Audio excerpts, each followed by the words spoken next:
Bonjour, ici Vincent Cadio, merci de nous rejoindre dans cette série de vidéos sur l'éducation financière.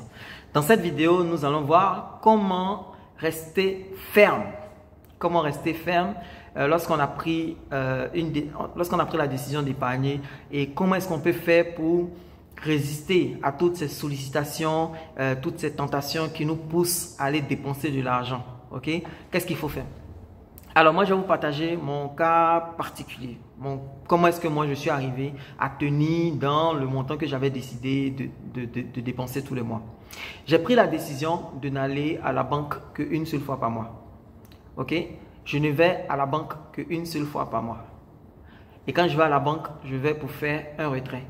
Et le retrait que je fais, c'est le retrait pour mes dépenses. Si j'ai décidé d'épargner mon salaire, supposons que j'avais un salaire de 300 000 et je sais que je vais épargner 30% de mon salaire, c'est-à-dire 100 000. Lorsque je vais à la banque une fois et je fais un retrait de 200 000.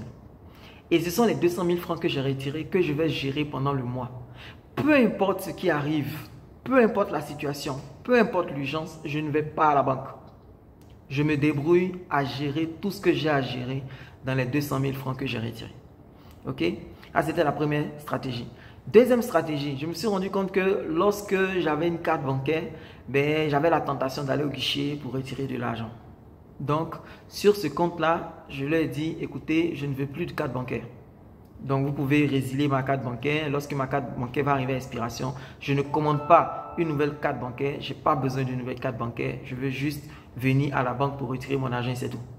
Et par le simple fait que je n'avais plus maintenant de carte bancaire, je ne pouvais plus de façon intempestive aller dans un guichet retirer de l'argent. Si je devais retirer de l'argent, il fallait que ce soit forcément un jour ouvrable et ce soit forcément pendant les heures où la banque est ouverte. Et les banques sont ouvertes généralement de 8 à 15 heures. Donc, si j'ai un besoin d'argent et que je n'ai pas pu aller à la banque avant 15 heures, ça veut dire que je ne pouvais pas avoir d'argent. Donc, je suis obligé d'attendre le lendemain. Et très souvent, en attendant le lendemain, si le besoin était vraiment urgent, je trouve une autre solution pour trouver de l'argent. Donc, voici un peu comment vous pouvez faire, mesdames et messieurs. Premièrement, vous devez avoir un montant fixe que vous retirez. Et c'est ce montant fixe-là que vous allez gérer, peu importe ce qui arrive. Ce qui se passe lorsque vous avez un montant fixe, peut-être que vous avez un salaire de 300 000, vous avez retiré 200 000 et vous savez que vous devez vivre avec. Vous allez payer une partie avec votre loyer, vous avez de l'argent. Si vous vous sentez fort, vous vous sentez puissant, c'est à ce moment que vient plein d'envie. Mais lorsque l'argent est en train de diminuer, vous vous rendez compte que, tiens, l'argent diminue.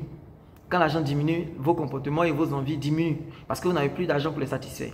Autre chose que je faisais, par exemple, c'est que quand je prends mon argent, je ne mets pas l'argent sur moi. Parce que lorsque l'argent est dans ma poche, j'ai tendance à le dépenser parce que je sens l'argent.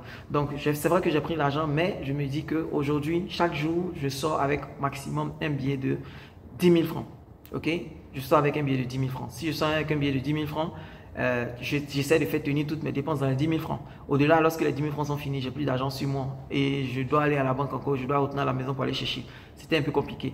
Donc, je sortais juste avec ce montant-là. Mais si, par exemple, je sais que j'ai un salaire, par exemple, de 300 000 et j'ai décidé d'épargner 100 000. Donc, j'ai seulement 200 000 à gérer pendant 30 jours. Si j'ai 200 000 à gérer pendant 30 jours, je ne peux dépenser au maximum que 6 000 francs par jour, en supposant que je n'enlève même pas mon loyer, etc. Mais en supposant que j'enlève mon loyer, peut-être j'ai un loyer peut-être à 100 000 que j'enlève, ou un loyer peut-être à 80 000 que j'enlève, il va me rester 120 000. 120 000 pour 30 jours à vivre. Donc, 120 000 pour 30 jours à vivre, ça fait quoi? Ça me fait 4 000 francs par jour. Je ne peux pas aller au-delà de 4 000 francs par jour. Donc, je ne sors tous les jours qu'avec mes 4 000 francs sur moi. Dans mes 4 000, je paye mon transport. Dans mes 4 000, je me nourris. Et dans mes 4 000, je fais tout ce que j'ai envie de faire. Quand je n'ai que 4 000 francs à dépenser, je vis ma vie avec seulement ces 4 000. Donc, voilà un peu, mesdames et messieurs, quelques pistes, quelques solutions que vous pouvez utiliser pour mieux gérer votre argent lorsque vous avez décidé d'épargner pour pouvoir investir plus tard. Ok? Voilà, donc ce sont quelques pistes. Ça peut marcher pour vous, ça a marché pour moi, ça a bien marché pour moi aujourd'hui même, je ne me promène pratiquement plus avec du cash. Je n'ai plus de cash sur moi. J'ai un peu d'argent dans mon téléphone, mais hormis ça, je n'ai pas de cash sur moi.